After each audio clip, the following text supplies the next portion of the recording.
അർദ്ധസൈനിക വിഭാഗമായ റവല്യൂഷണറി ഗാർഡ്സിനെ ഭീകര സംഘടനകളുടെ പട്ടികയിൽ ഉൾപ്പെടുത്തി European union. Al Qaeda, IS, Hamas തുടങ്ങിയ ഭീകര സംഘടനകളുടെ പട്ടികയിലാണ് റവല്യൂഷണറി ഗാർഡ്സിനെയും ഉൾപ്പെടുത്തിയത്. അടുത്തിടെ നടന്ന രാജ്യവ്യാപക പ്രതിഷേധങ്ങളെ തുടർന്ന് റവല്യൂഷണറി ഗാർഡ്സിനെ ഉപയോഗിച്ച് ഇറാനിയൻ സർക്കാർ നടത്തിയ അടിച്ചമർത്തലിന് പിന്നാലെയാണ് നടപടി. യൂറോപ്യൻ യൂണിയനിലെ വിദേശകാര്യമന്ത്രിമാർ ഐക്യകണ്ഠേന ഈ തീരുമാനത്തിന് അംഗീകാരം നൽകിയെന്ന് യൂറോപ്യൻ കമ്മീഷൻ വൈസ് പ്രസിഡന്റും EU വിദേശനയ വിഭാഗം അധ്യക്ഷനുമായ കായ കലാസ് അറിയിച്ചു.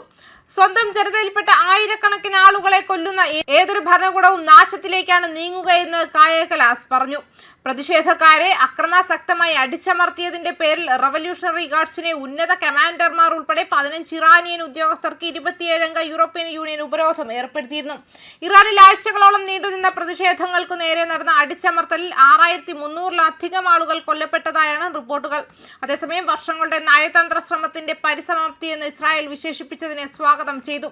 വർഷങ്ങളായി ഇസ്രായേൽ ഈ നേട്ടത്തിനായി പ്രവർത്തിച്ചു വരികയാണ്. സമീപാഴ്ചകളിൽ അതിലും വലിയ തീവ്രതയോടെ എന്ന് വ്യാഴാഴ്ച എക്സിൽ സാർ എഴുതി.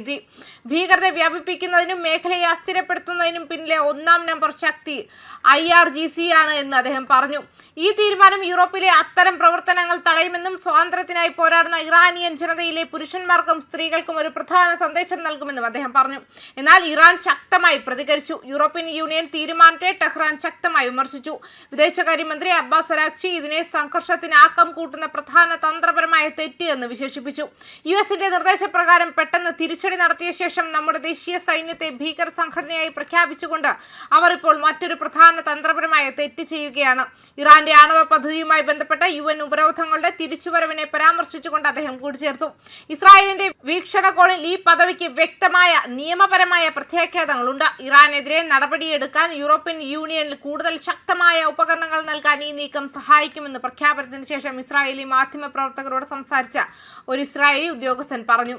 മനുഷ്യാവകാശ ലംഘനങ്ങൾ, കൂട്ടനശീകരണ ആയുധങ്ങൾ, ഡ്രോണുകൾ എന്നിവയുമായി ബന്ധപ്പെട്ട് IRGC-യും അതിലെ അംഗങ്ങളും ഇതിനകം തന്നെ യൂറോപ്യൻ യൂണിയൻ ഉപരോധങ്ങൾ നേരിടുന്നുണ്ടെങ്കിലും പുതിയ പദവി നിയമ നടപടികൾ ലളിതമാക്കുമെന്ന് ഉദ്യോഗസ്ഥർ അഭിപ്രായപ്പെട്ടു. ഒരു പ്രത്യേക ഭീകരാക്രമണ ഗൂഢാലോചനയിൽ പങ്കാളികളാകുന്നതിന് പകരം IRGC-യുമായുള്ള ബന്ധം മാത്രം തെളിയിക്കാൻ അധികാരികളോട് ആവശ്യപ്പെടുന്നതിലൂടെയാണിത്. ആസ്തികൾ കൂടുതൽ എളുപ്പത്തിൽ മരവിപ്പിക്കാൻ കഴിയുമെന്ന് ടൈംസ് ഓഫ് ഇസ്രായേൽ റിപ്പോർട്ട് ചെയ്തു. ഇറ്റലി, ഫ്രാൻസ്, സ്പെയിൻ, പോർച്ചുഗൽ തുടങ്ങിയ രാജ്യങ്ങളെ ഈ പദവിയെ പിന്തുണയ്ക്കാൻ പ്രേരിപ്പിക്കുന്നതിനുള്ള നീക്കങ്ങൾക്ക് ജർമ്മനി നേതൃത്വം നൽകി. പിന്നീട് മറ്റൊരു യൂറോപ്യൻ യൂണിയൻ അംഗങ്ങൾ ചേർന്നു. യൂറോപ്യൻ യൂണിയൻ നിലപാട് കടുപ്പിക്കുമ്പോഴും ടെഹ്റാനുമായുള്ള നയതന്ത്ര ഇടപെടൽ തുടരുമെന്ന് ഉദ്യോഗസ്ഥർ ഊന്നി പറഞ്ഞു.